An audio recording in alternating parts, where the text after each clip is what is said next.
Hi, Blind Guy Garage. How y'all doing? Been working, dirty hands. You're on my head. Y'all, if you watch the channel, you know how it is.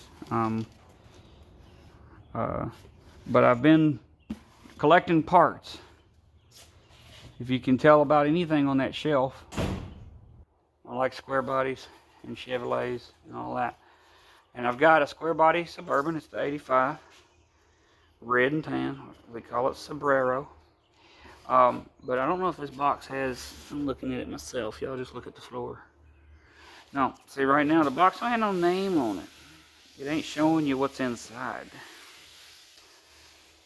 But I know what's in the box.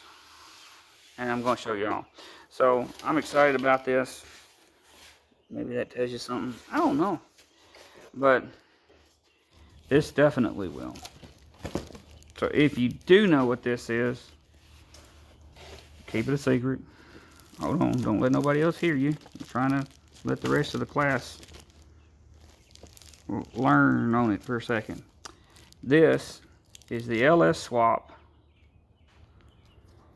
Holley Terminator X harness and ECU and whatnot. All the digitals, all the goodies. They come with their own zero dose sensor. You got your relays. I mean, I don't want to dig it all out and make a mess. But guys, this thing is legit, guys. Was able to do some wheeling and dealing.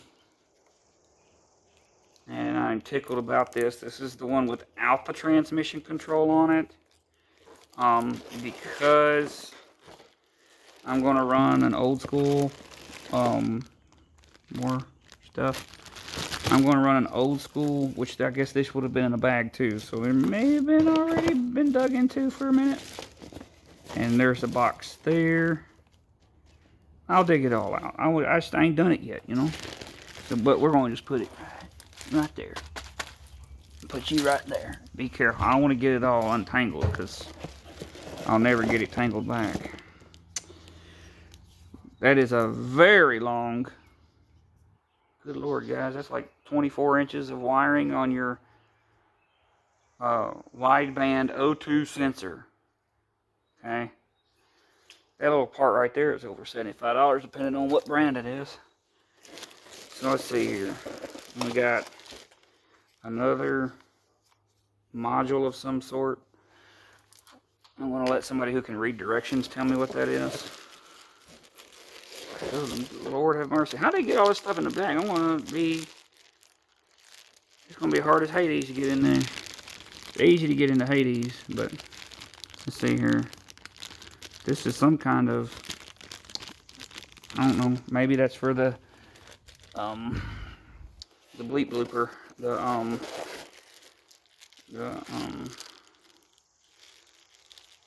screen. Huh. That's some sort of hardware. I better put that back down there. Let's see here.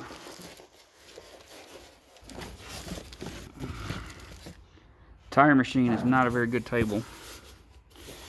So, maybe one of them was the screen. The little tunable screen there. Alright, here we go. This is the right direction. It's very light. Not very heavy. This computer doesn't have to do a whole lot, so I don't imagine it to be very big or heavy. Oh no, it's not very big at all. So, we got, oh, stay. We got 3 good sized connectors. That's something. I'm not unfamiliar with computers and whatnots, but this is all new stuff. And you got decent mounting holes. So we might have to use a fancy bracket because this is nice. And I've got something that is an idea. So I used to haul off medical equipment for a local company. And I would pay my buddies to drive and stuff, so they'd make good money doing that stuff. And I have this guy. I have stuff like this everywhere. I've got a piece of carbon fiber out there that's basically just a right angle, and it's just a piece of carbon fiber. But this guy, I don't know if, I mean, those may not work with DC. Some of that stuff was a bunch of DC stuff. Some of it was 350, 400, and 600 volts DC. So you gotta, some of that stuff was blow your arms off powerful. But yeah, I mean, this could be Holley Terminator X mounting bracket. It's powder coated white, so we should be able to scuff that up and make it whatever color I want. Maybe tan, maybe red, I don't know. Anyway, I got options is what I'm saying, guys. So let's see here, we got that. Don't fall. You wouldn't believe how many times something has fell out of that shelf and I thought got utterly destroyed. But this looks cool. I don't know what the numbers are or nothing, but if you're familiar with these,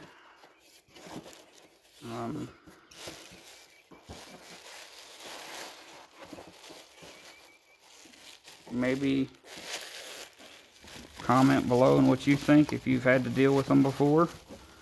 But I figured being able to trade and swap for something that was brand new in the box, that is designed to work with what I'm doing, would be better than trying to get a factory harness stripped down.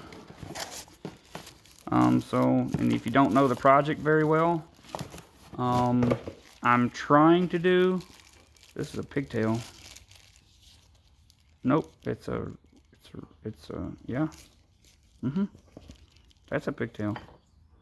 Some more wire. But, I'm trying to do an LS swap on an 85 Suburban. And, I've been collecting and collecting and collecting. I've got, I don't know, a big old box somewhere that's got headers in it that are swap headers for the square body Chevys. And, that kind of jazz. And so we're putting this stuff up while I'm talking.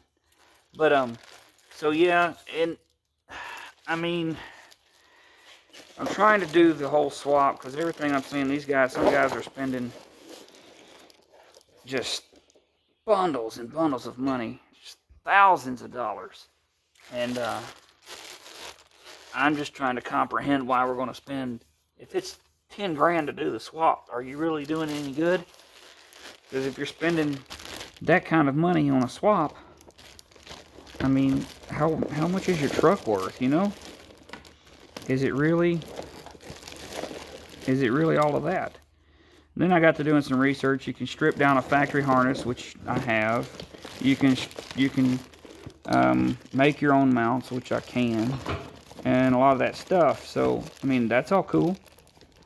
We can do that, but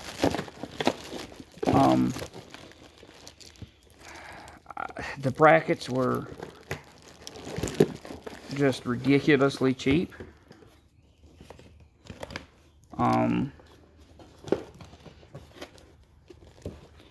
The headers were ridiculously cheap. I could still go with the factory exhaust manifolds on the LS's that are sitting over yonder. Whichever one I still haven't decided to go with. Just because, I think that's the O2 sensor.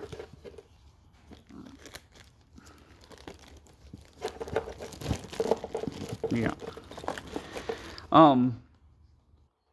Just because, I don't know, 4.8 or 5.3, what should I do kind of thing.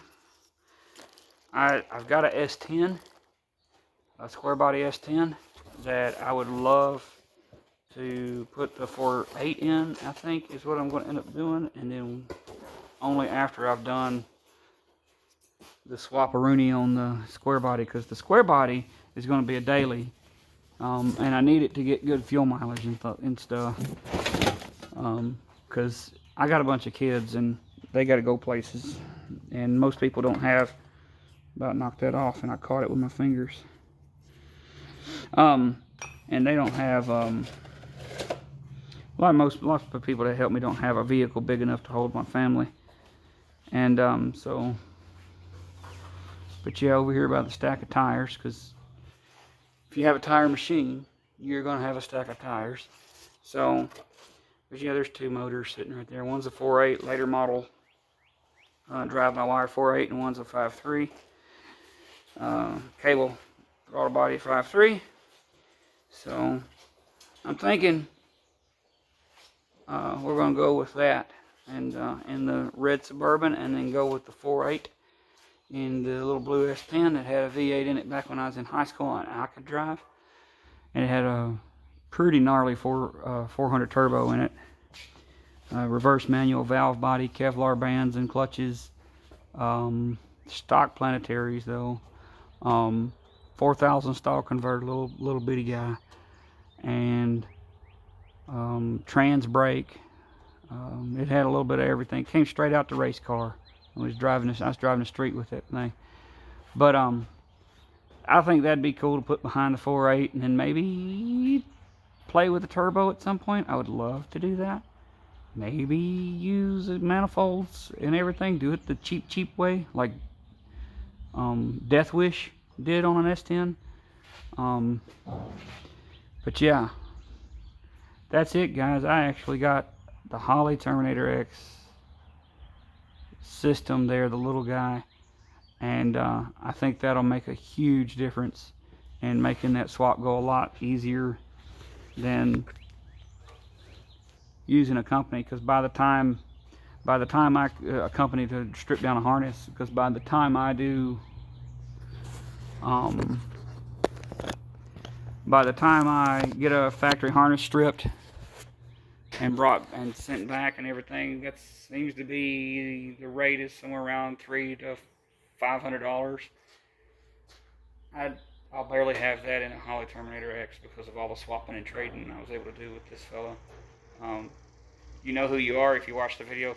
Thanks a lot. We will now be working on a fuel pump and a fuel pressure regulator setup, and I'm trying to figure out whether or not I want to go external, because I don't want to lose my 40-gallon fuel tank, and I don't want to have to do a whole bunch of extra work to make that fuel tank work. So, with a fuel tank that has a fuel pump in it, this guy here I think will work just fine. External pump, then it's out. I can look at it, I can diagnose it. I'll look at it all day and still not see it, but I'll be able to diagnose it and not have to drop the tank to fix it, because my luck, all my fuel pumps go out when I'm full, and that's a 40-gallon fuel tank. And I don't know, you see in other videos, that jack don't hold very well. So I don't want to do that. So external, even if it's a little sacrifice, like it goes out a little sooner or whatever, I think we'll be fine. Probably a Corvette regulator, and just setting up the fuel system where we're just going to run a stock motor, trying to get a little over 20 miles to the gallon. Let's see if we can get 20 miles to the gallon or more. I've seen guys doing it. That truck already got 16 with a carburetor, so it shouldn't be hard with a good 5.3 LS. So, guys, like, share, subscribe. Thank you so much for watching. If you want to talk to me or anything like that, I don't do a lot of this other social media. We do have a Facebook page. Just look for it, Blind Guy Garage on Facebook. Y'all can talk and holler at me, cut up, whatever you want to do. Y'all stay blessed.